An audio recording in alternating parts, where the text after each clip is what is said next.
Hello, everyone, and welcome to Daily Grace with Pastor James. So glad you are joining me in this episode. Thank you so much. I can see that gradually we're settling down. Today, we want to look at beyond the walls, embracing the future together. We need to embrace the future together. The last episode, we talked about the fact that the Lord has built the house. In other words, He has given us the house, and He is saying that the next step is for us to build the people. The next step is for us to build each other. So today we'll be looking at beyond the walls, embracing the future together. Three key scriptures comes to mind when we talk about embracing the future together. Nehemiah 2, 17 to 18. He said, let us rise up and build. See, building is critical in this stage of our life. Say, let us rise up and build. And Isaiah 43 verse 19 says, behold, I will do a new thing. For some of us, we can think that the Lord has already done the new thing. No, there's a new thing that is coming up, and we need to embrace that. And the way we can embrace that is for us to walk together and embrace the future. And Ephesians 4 verse 16 says, from Him the whole body build itself up in love, embracing the future together. There are certain things I want you to know. The first thing is there is a call for us to build beyond the walls, beyond the four walls of this building. We are actually asked to go and do exploit, expansion, to go out there and make the kingdom of God known. Nehemiah 2, when we look at 17 to 18, he said, then I said to them, you see the distress that we are in, how Jerusalem lies waste, and its gates are burnt with fire. Come, let us build the walls of Jerusalem. Take Jerusalem here to mean Derby. The walls of Derby are burnt down. We need to rebuild it as a church, and that is exactly what the Lord has called us to do. It goes on. It says, come and let us build the walls of Jerusalem, that we may no longer be a reproach. And I told them of the hand of my God, which has been good upon me, and also of the king's word that he had spoken to me. So they said, let us rise up and build. Then they set their hands to this good work. If you look at the story that we have just read in the Bible, you see that it actually resonates with us. It's typical of what is going on in our lives right now as a community. God is now calling us to expand spiritually, to expand relationally, and to expand missionally. And that is what we need to do. I want to challenge you, because most of the time, our comfort zone is the main problem that we are facing. We need to get out of our comfort zone. If you stay in your comfort zone, you will not succeed. You will not get what the Lord has prepared for us. We need to step into this new work that the Lord is doing in our lives. We are builders of people, not just the building. The second thing I want you to realize is that we need to be a people united for a divine purpose. If we are not united for a divine purpose, there is absolutely no way we can get what the Lord has given to us.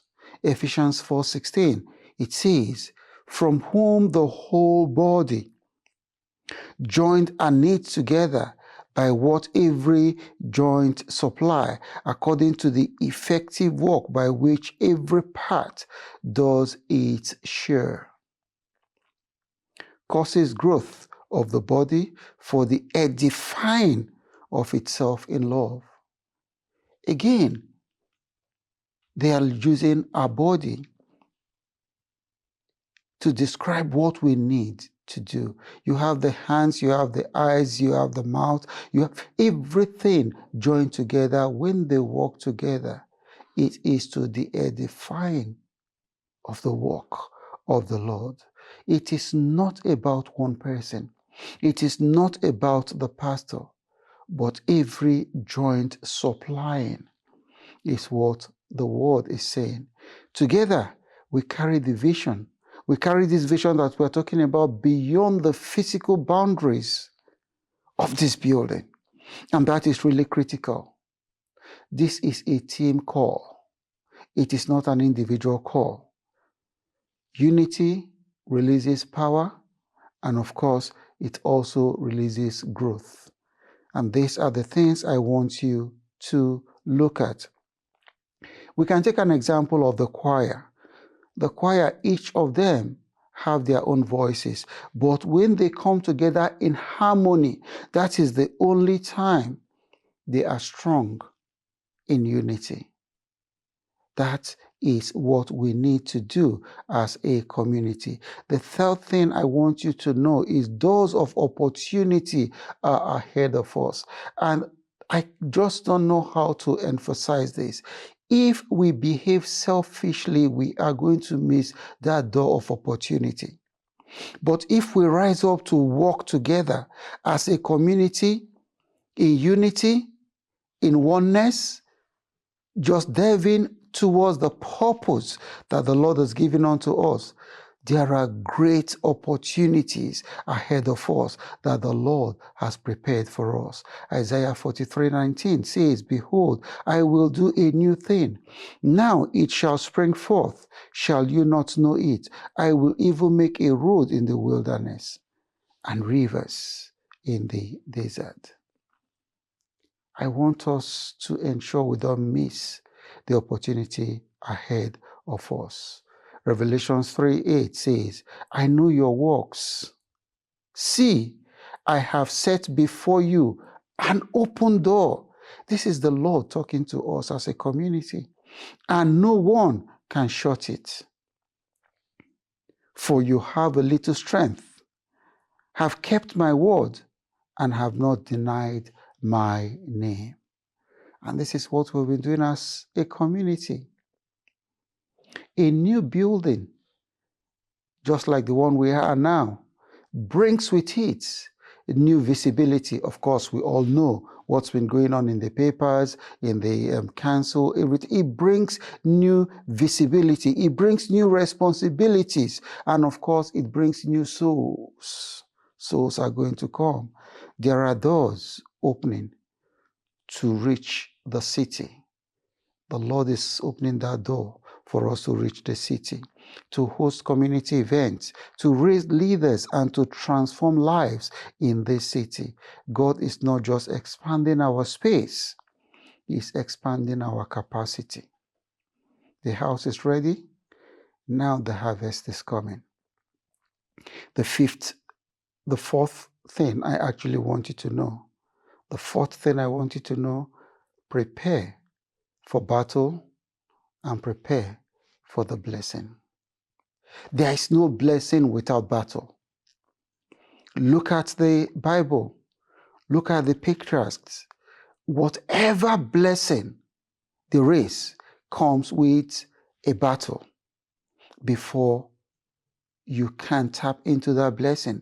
Nehemiah 4:17. Those who built on the wall and those who carried burdens loaded themselves so that with one hand they worked at construction and with the other hand a weapon.